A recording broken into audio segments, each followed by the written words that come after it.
Welcome to the Astrological Weather Report for the November Lunar Cycle. My name is Daniel Fiverson. The second eclipse season of 2021 begins this month. The Taurus full moon on November 19th is a partial lunar eclipse.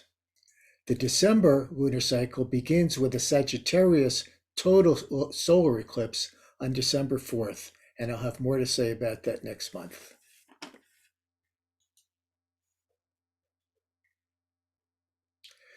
The November new moon occurs at 12 degrees Scorpio, 40 minutes on November 4th. We might feel a sense of relief as the harsh planetary energies of Pluto, Eris retrograde, and Mars in Scorpio in T-square begins to subside, as Mars separates from a last quarter square to Pluto in Capricorn and separates from a full phase opposition to Eris retrograde. But the impact still lingers. An exact opposition from a Uranus retrograde in Taurus to the Scorpio new moon defines the lunar month.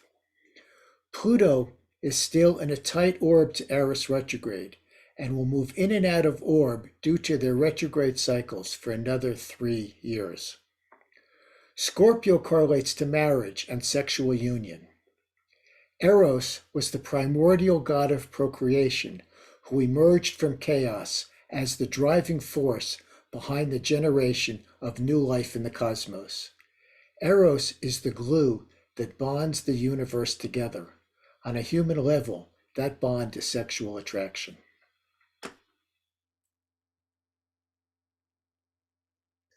Pluto, the modern planetary ruler of Scorpio, correlates to the soul. Pluto correlates to what we have brought with us into this lifetime from the past. It is our spiritual lesson plan, formulated in the bardo by our higher self. Scorpio rules DNA, genetics, and ancestral patterning. Metamorphosis is related to mutation. Mutation is an evolutionary process. Pluto, Scorpio's ruler, is the evolutionary engine that persistently drives events and circumstances forward. Metamorphosis. The tight opposition between these elementary forces drives personal and collective growth forward proactively or reactively. A new foundation will be substantiated on what is essential for survival. It is driven by personal values and beliefs expressed as part of the collective by Venus and Scorpio as the dispositor of Uranus. My favorite Pluto anecdote is the caterpillar looked up at the butterfly and said, "You'll never get me up in one of those things." At the new moon, a T-square from Saturn in Aquarius to the Sun, Moon, Mars, Scorpio stellium, all opposite Uranus retrograde, is a powerful combination of individuality, personal expression, emotional reactivity, aggressive independence, and pressure to alter the collective structure of reality. This combination suggests a collective plurality populated with antipathy, resistance, hostility, and dissent, as the moon separates from a new phase conjunction to Mars in Scorpio, and Mars applies to a balsamic conjunction to the Sun in Scorpio. The moon separates from a last quarter square to Saturn in Aquarius. Saturn applies to a first quarter square to the Sun, and the moon perfects to a full phase opposition to Uranus in Taurus, and Uranus perfects to a full phase opposition to the Sun. The fierce pressures begin to recede as Mars separates from the last quarter square to Pluto, and Mars separates from the full phase opposition to Eris. At the new moon, an air-grand trine forms as the lunar north node in Gemini separates from a last quarter square to Saturn in Aquarius. The lunar north node in Gemini separates from a first quarter square to asteroid Hygeia in Libra, and asteroid Hygeia separates from a disseminating trine to Saturn in Aquarius, and Hygeia applies to a first quarter trine to Saturn. The pain generated by COVID starts to numb, but there are still places where the pandemic is spreading. Excuse me.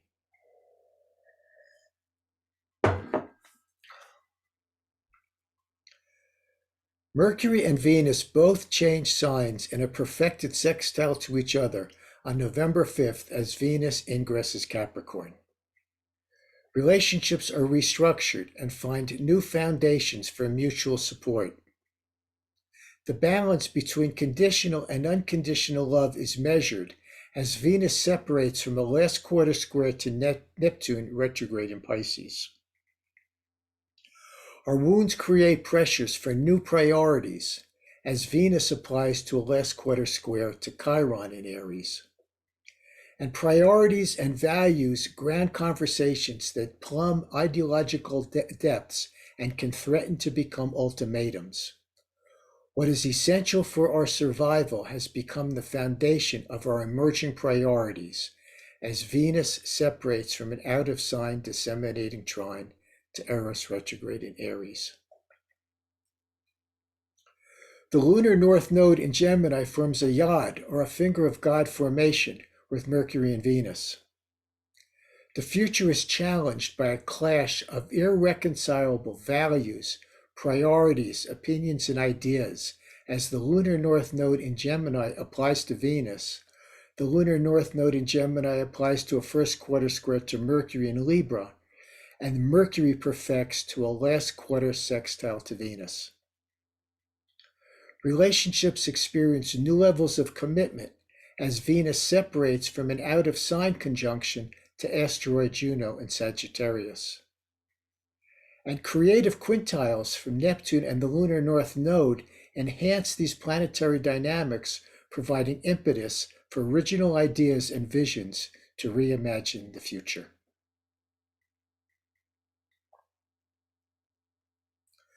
"12 hours later, on November 5th, Mercury enters Scorpio. Mental focus finds acuity. Narratives express as exhumations. Priorities and values ground conversations that plumb ideological depths and threaten to become ultimatums. The future is challenged by a clash of irreconcilable ideas. The intensity of narratives diminishes as Mercury separates from a first quarter square to Pluto in Capricorn. Narratives take on a more authoritative tone as Mercury applies to a last quarter square to Saturn in Aquarius. Dreams, visions, and delusions populate personal and collective narratives as Mercury applies to a disseminating trine to Neptune retrograde in Pisces. Words can still wound as Mercury separates from a full phase opposition to Eros retrograde in Aries. Vesta ingresses Sagittarius on November 16th. Personal authenticity is informed by new visions and strategies as Vesta applies to a last quarter square to Pallas Athene in Pisces. Vesta applies to a last quarter square to Neptune retrograde in Pisces. And Vesta applies to a disseminating trine to Chiron retrograde in Aries. Past experiences seep into current events. Veracity is exposed in all of its permutations, from true to false and everything in between, as Vesta separates from a new phase conjunction to the Sun in Scorpio. The lunar south node in Sagittarius applies to a new phase conjunction to Vesta, and the lunar north node in Gemini applies to a full phase opposition to Vesta. On November 8th, Pallas Athene stations direct at 9 degrees Pisces 3 minutes. Past wounds are re-envisioned and new strategies for the future emerge as Pallas Athene station direct applies to a last quarter square to Ceres retrograde in Gemini, and the lunar nodes apply to squares to Pallas Athene stationed in Pisces. Squares to the lunar nodes imply that an evolutionary necessity from the past has been skipped over. In this case, it suggests that inner messages are not being heeded. The self-actualization process is permeated with wisdom by Pallas, as Pallas Athene applies to a first quarter trine to the Sun in Scorpio. Opportunities arise to be more proactive with instinctual behavior, as Pallas Athene separates from a first quarter trine to Mars in Scorpio.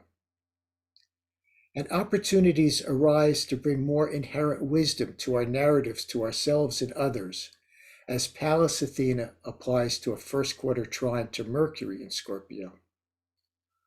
Course adjustments to existing healthcare paradigms are required, as Pallas Athene separates from a gibbous inconjunct to asteroid Hygeia in Libra.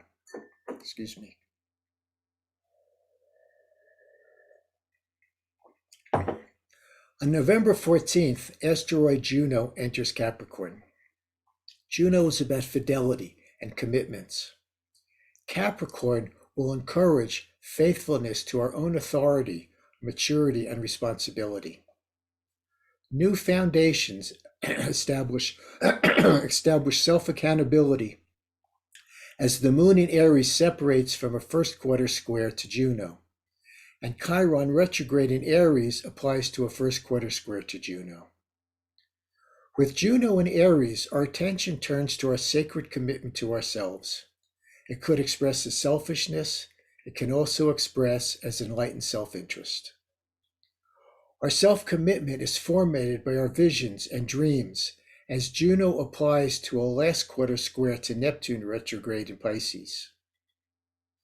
Our current litany of personal losses, chaos, and calamities drives our renewed commitment to our core principles, awakening a new perception of our future, as Juno applies to a disseminating trine to Eris retrograde in Aries.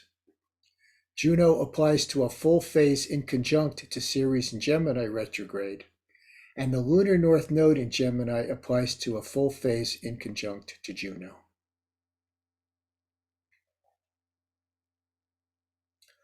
On November 19th, a full moon occurs as a partial lunar eclipse at 27 degrees Taurus 55 minutes. A lunar eclipse is an amplified full moon. At an eclipse, the lunar nodes station retrograde. This condition adds intensity as the nodes stand still and drill down, focused on a single zodiacal point for an extended period of time. The bottom line of a lunar eclipse is the discovery of self through direct emotional experience. It will be visible across the Americas, Northern Europe, Asia, Australia, and the Pacific. Eclipses take on the dynamic of the sign that they were in at their onset and occur in 18-year cycles called Saros Cycles. This eclipse is part of the Saros series 126, which began in 1228 AD in the sign of Aquarius. It last occurred in 2003 as the United States invaded Iraq over allegations that its leader, Saddam Hussein, was stockpiling weapons of mass destruction, including chemical and biological weapons, or was in the process of creating them. None were found. The sign of Taurus is an initiation into the 5 physical senses. Through sight, smell, taste, touch, and hearing, we receive the natural world. This month, our awareness tunes into the flavor of the food we eat, the melodies we hear, the fragrances we encounter, and the caress of human touch. Our inner senses will also be awakened to the looming shadow of what we have ignored, what is essential for our survival, and what we need to become who we need and want to be. Taurus correlates to self-reliance. Taurus correlates to the instinct for survival, and the instinct for procreation as the biological instinct for survival. What we need to survive underscores our values. Our values and beliefs define where we find meaning. Opportunities emerge to find self-reliance in order to navigate the emotional turbulence as Venus in Capricorn, the dispositor of the moon in Taurus, perfects to a disseminating trine to Uranus retrograde in Taurus. At the lunar eclipse, a fixed T-square forms as Mars in Scorpio separates from a full-phase opposition to Uranus retrograde in Taurus, and separates from a last quarter square to Saturn in Aquarius. Critical tensions between individual rights and collective prerequisites are activated and will persist through the end of 2022, with long-term effects reaching out into the foreseeable future. The Taurus-Scorpio polarity fuses sensuality and sexuality. Authenticity and sacred commitment to self are priorities, as the moon separates from a first quarter square to Jupiter in Aquarius. The lunar south node applies to an out-of-sign new phase conjunction to the sun, and Vesta in Sagittarius separates from an out-of-sign conjunction to the sun. Expect the exposure of half-truths, outright lies, and masked identities as the lunar south node applies to a first quarter square to Jupiter, and the lunar north node applies to a last quarter trine to Jupiter. On November 24th, Mercury will enter Sagittarius. Stresses compel a stable fusion between past and future. The ruler of the lunar north node, Mercury, now merges into the sign of the lunar south node, Sagittarius. Rationality blends with intuition. Past and future meet in the now, presenting opportunities for clarity along our evolutionary path as the lunar south node stationed retrograde applies to a new phase conjunction to Mercury in Sagittarius. The lunar north node stationed retrograde applies to a full phase opposition to Mercury, and Mercury separates from a last quarter square to Jupiter in Sagittarius. An intuitive sense of our outer world changes can create feelings of insecurity as the moon in Cancer perfects to an out-of-sign disseminating trine to Mercury. The future carries the memory of personal losses in its wake as Mercury applies to a gibbous opposition to dwarf planet Ceres retrograde in Gemini. Necessities for new mental strategies become paramount as Mercury applies to a last quarter square to Pallas Athene in Pisces. And visionary ideas permeate thoughts and narratives as Mercury separates from a disseminating trine to Neptune retrograde in Pisces.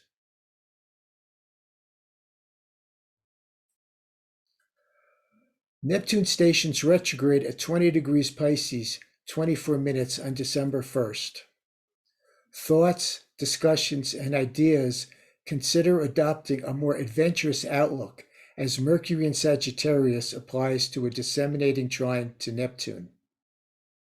Opportunities for compassion and understanding permeate situations that seem polarized and deadlocked as Mars in Scorpio separates from a disseminating trine to Neptune.